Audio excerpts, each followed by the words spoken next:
सत्संग सोहळा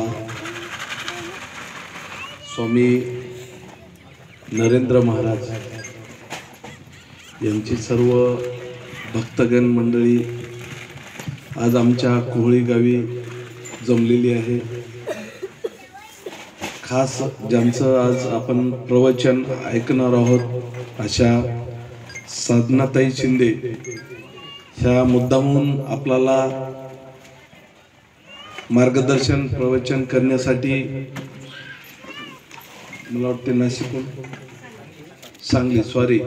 सांगलीहून आपल्या कोहळी या गावी सत्संगासाठी प्रवचनासाठी मुद्दामून हजर राहिलेले आहेत। त्यांचं मी आमच्या तालुक्याच्या वतीनं आणि कोहळी गावाच्या वतीनं अभिनंदन करतो।